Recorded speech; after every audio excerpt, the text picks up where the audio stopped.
আজকে খুব মজার একটা আইটেম বানাইছি, সেটা হচ্ছে খেতাপুরি। খেতাপুরিটা মানে ঠান্ডা ঠান্ডা আবহাওয়াতে খেতে খুবই মজা লাগতেছে। সাথে হচ্ছে তেঁতুলের একটা চাটনি বানাইছি। তো কিভাবে তৈরি করলাম সেটাই এখন আমরা দেখবো, চলেন। তো এখানে হচ্ছে আমি তেঁতুলটাকে দুপুরে ভিজিয়ে রাখছি পানি দিয়ে, তবে একটু গরম পানি দিয়ে একটু আগে মানে পরিষ্কার করে নিয়ে তারপর আমি ভিজাইছি। আর এখানে হচ্ছে আমি ছোট ছোট যে বগুড়ার আলু বলে ওই আলুটা হচ্ছে আপনার সিদ্ধ করে এখানে ম্যাশ করে নিছি।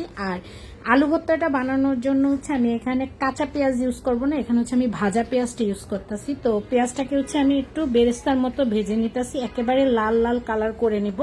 আর এদিকে হচ্ছে আপনার মশলাপাতি সব রেডি করে ফেলতেছি আমি।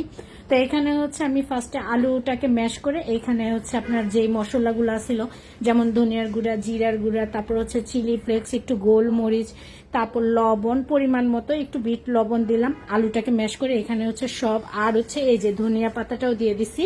তো ধনিয়া পাতাটা আপনারা স্কিপ করতে পারেন, সেটা আপনাদের ইচ্ছা। আমি একটু জাস্ট গ্রানের জন্য নিছি, আর তেমন কিছুই না।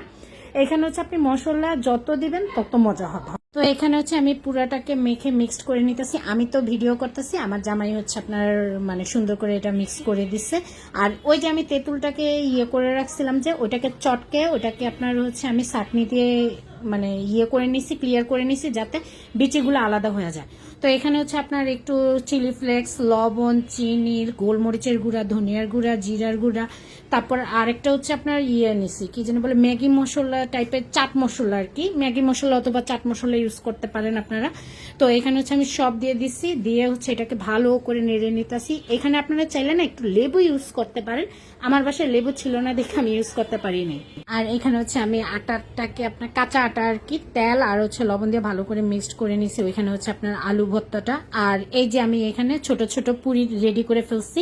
পুর হচ্ছে আপনি ভিতরে দিয়ে নেবেন আর কি, একটু ছোট ছোট গোল গোল বানায় ওটার মধ্যে একটু পুরটা ঢুকে, আবার একটু যদি চান হাত দিয়ে চাপতে পারেন, বা হচ্ছে আপনার বেলুন দিয়ে একটু চেপে নিতে পারেন।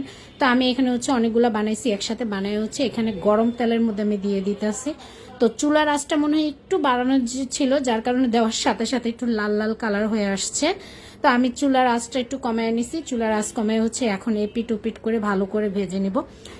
আপনার চুলার আঁচটা না একেবারে বাড়ানোও যাবে না, একেবারে কমানোও যাবে না, একটা মিডিয়াম আঁচে রেখে হচ্ছে আপনার এগুলো ভাজতে হবে লাল লাল করে। তো আমার এগুলা প্রায় হয়ে আসছে। তো এই যে দেখেন কি সুন্দর লাল লাল একটা কালার চলে আসছে। তো এখন এগুলো হচ্ছে আপনাদের সামনে এখন আমি পরিবেশন করব, জাস্ট একটু দেখানোর জন্য। এখানে হচ্ছে আমি জাস্ট আপনাকে ছিঁড়ে দেখাচ্ছি। এই যে দেখেন ভিতরের পুরটা কি সুন্দর, আর উপরেটা খুব সুন্দর একটা লাল লাল কালার চলে আসছে। আর এটা তেঁতুলের টক দিয়ে খেতে ভাই এত মজা হয়েছে। তো আজকে এতটুকুই ছিল, আল্লাহ হাফেজ।